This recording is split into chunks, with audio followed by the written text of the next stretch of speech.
tal? Muy buenas tardes, bienvenidos a mi hora favorita. Como muchos de ustedes saben, nací y me crié en Cuba, en la Cuba adoctrinada de Fidel Castro. Construí trincheras para cuando los yanquis comenzaran a bombardearnos.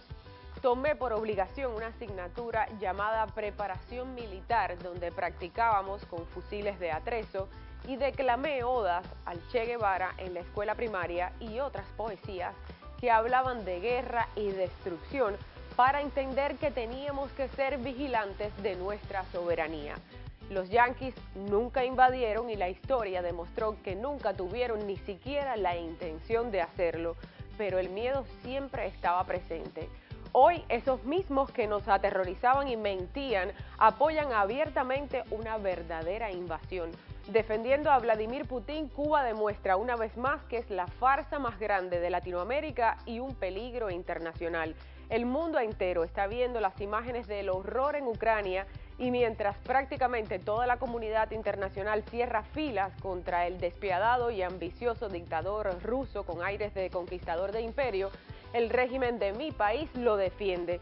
El problema es que Putin ha llegado muy lejos en este conflicto al sentirse acorralado y las consecuencias para Rusia, para él y para los países que lo apoyan y tienen relaciones diplomáticas y económicas serán devastadoras según algunos analistas, lo que podría ser por fin el puntillaje que faltaba para que tanto los rusos como los cubanos, venezolanos y nicaragüenses suelten sus miedos y sus amarras para enfrentarse por fin al tirano y derrocarlo.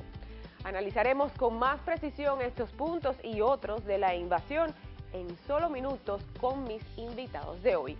A usted le dejo esta frase de aliento para que la complete si quiere. No hay mal que dure 100 años, ni...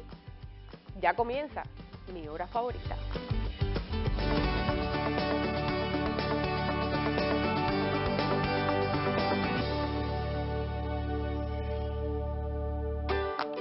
Muy bien, iniciamos el programa hoy con el analista Luis Zúñiga, a quien le doy la bienvenida a mi hora favorita. ¿Cómo estamos?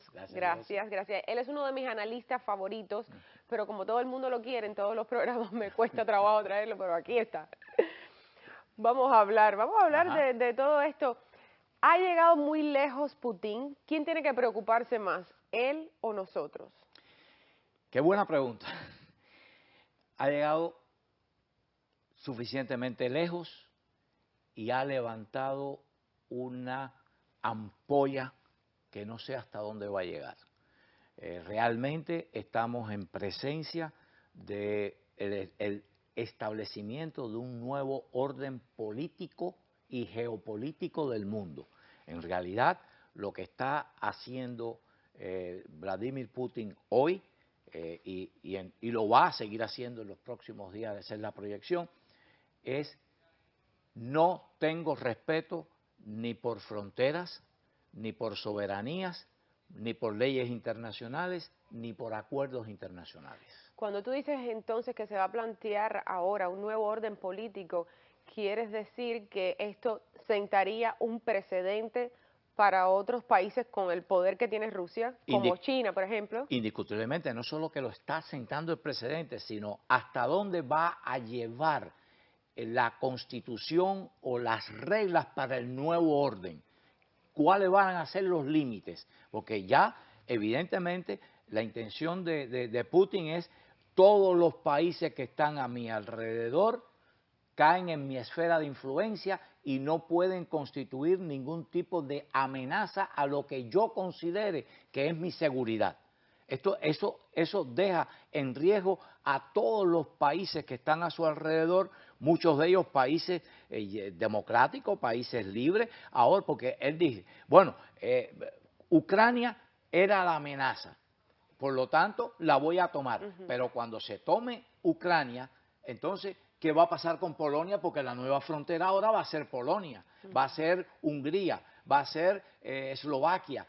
Tiene además a los países bálticos, a Lituania, Estonia, Letonia. ¿Qué va a pasar entonces con estos países? ¿Hasta dónde va a llegar también esa ambición? ¿Pero tú crees realmente que se le va a dejar que Putin sea el que haga un nuevo ordenamiento político en el mundo? Ahí es donde está el punto clave. ¿Cuál es la actitud y quién lo puede frenar?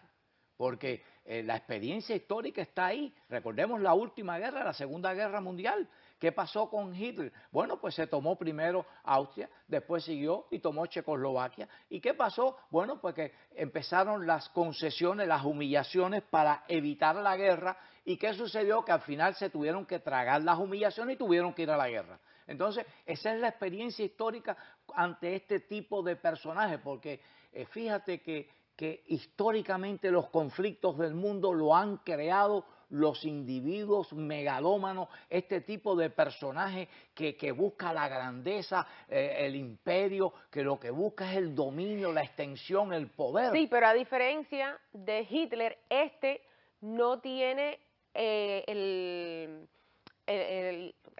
la misma capacidad que tenía Hitler de tener seguidores, de que hubiera personas que sí creyeran en él, que lo adoraran, que no. Putin se ha buscado una enemistad en la mayor parte del mundo, de hecho de los mismos rusos. Bueno, si lees el discurso de él previo al inicio de la guerra con Ucrania, la guerra no, la agresión contra Ucrania, vas a ver un discurso que yo me lo leí larguísimo, y ahí él planteaba toda una geopolítica de historia de que Ucrania nunca existió como nación. Ucrania pertenecía junto con Rusia al imperio ruso. Ucrania nunca fue independiente. O sea, él está ignorando y rompiendo las estructuras y las reglas que se crearon a partir de la Segunda Guerra Mundial y después del derrumbe de la propia Unión Soviética. Si te fijas, cuando él habla, él no tiene solamente, como tienen los presidentes del mundo, la bandera de Rusia detrás. Él tiene la bandera de Rusia a un lado y tiene la bandera del águila bicéfala al lado, que es el águila bicéfala, que es el símbolo de los zares, el símbolo imperial ruso. Sí. Él se cree un nuevo zar hoy día y está trazando las nuevas fronteras de su imperio. Eso es lo que estamos en presencia. Yo sé, eso es lo que él quiere, pero él no tiene la simpatía que en algún momento pudo y logró tener Hitler. Todo lo contrario, han cerrado filas en contra de él prácticamente toda la comunidad, incluso allegados de él en Europa, que él juraba que no se la iban a jugar en su contra porque dependen de su petróleo, como Alemania, otros países que no se meten en nada, como Suiza, Suecia, Finlandia, todos han cerrado filas contra él y los rusos incluso están recibiendo amenazas del mismo régimen ruso y los están metiendo presos y toda una opresión en contra de los rusos que se están oponiendo a la guerra. O sea, él no tiene esa simpatía. Pero al contrario, eso puede revertirse en su contra. Pero él no necesita simpatía, lo que necesita es poder, y tiene el poder, y el poder lo tiene mientras el entorno político de él en Rusia se lo tolere y se lo permita. Pero no puede esto revertirse en su contra. Absolutamente, absolutamente que se puede revertir, y va a depender en mucho de la actitud en frente de Putin. Fíjate que Putin inmediatamente... O sea, de nosotros, los Estados Unidos, absolutamente, y de la OTAN. Mira,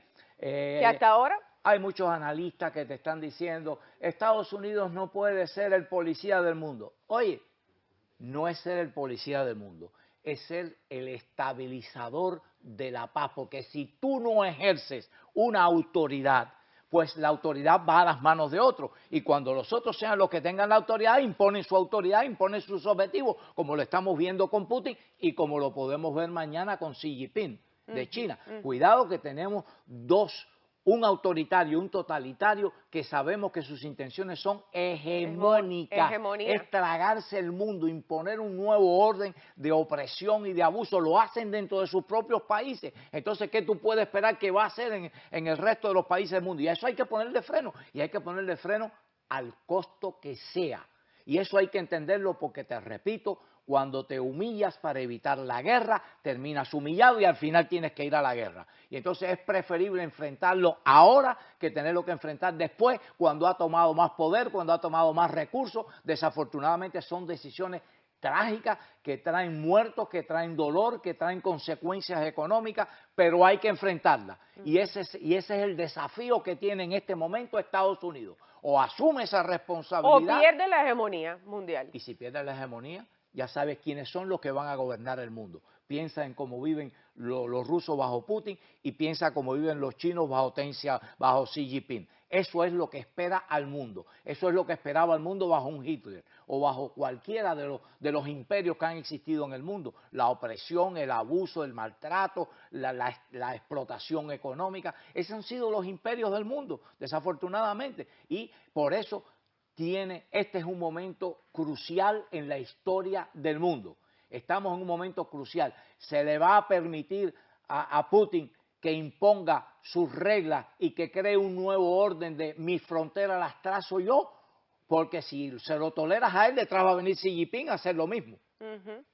Y al final, Zelensky, el presidente de Ucrania, o sea, nosotros los Estados Unidos y la OTAN también tenemos todas las justificaciones, no solamente por todo esto que acabas de explicar, sino porque la propia Ucrania firmó un tratado con Estados Unidos y todos estos países, y con Rusia también, de desnuclearización.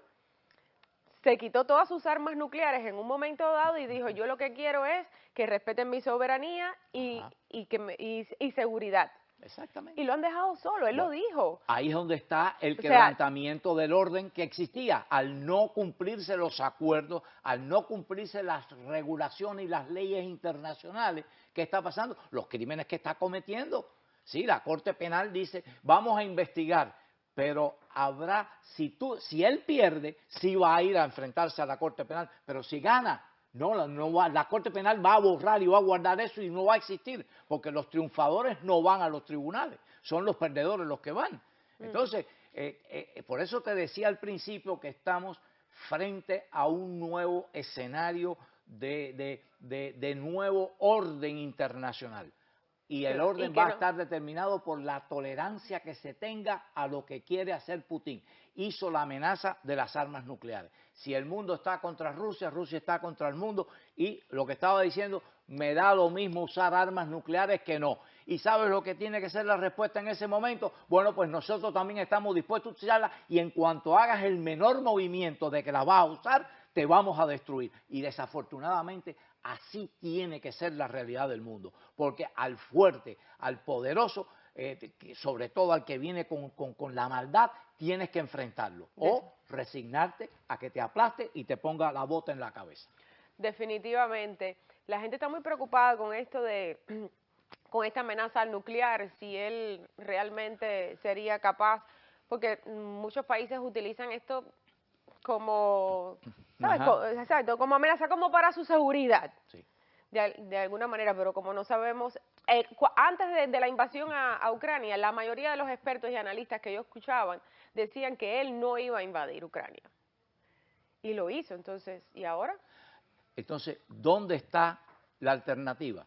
Bueno, la alternativa está en que Occidente, y cuando digo Occidente, y afortunadamente Europa se ha puesto de pie, que Estados Unidos y Europa se pongan de pie y le digan a Putin, no te lo vamos a permitir.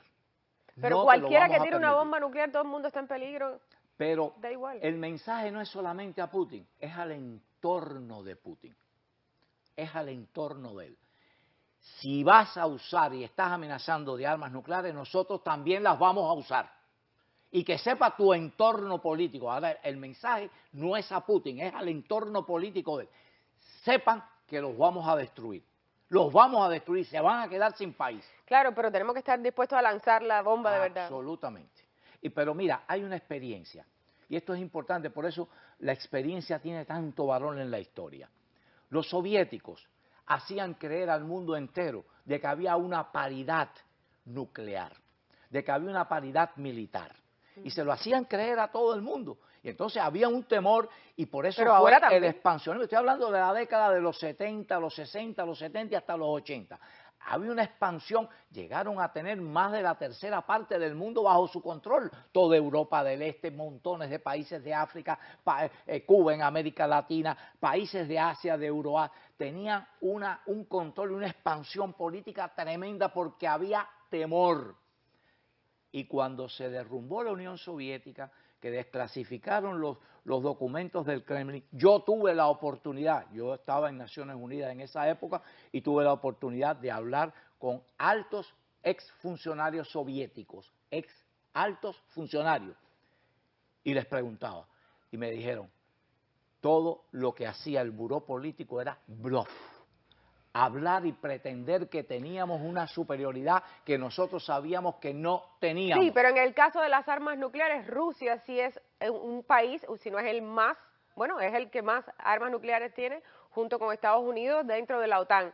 Pero vamos a hablar un poco más de eso después de la pausa y por supuesto quiero sobre las implicaciones, como comentaba al inicio del programa, sobre Cuba, principalmente Venezuela y Nicaragua. Enseguida regresamos con Luis Zúñiga, este excelente analista que tengo hoy el privilegio de contar con él en mi hora favorita, así que no se me mueva, pero sí puede llamar para dar su opinión, como siempre, sobre todo esto.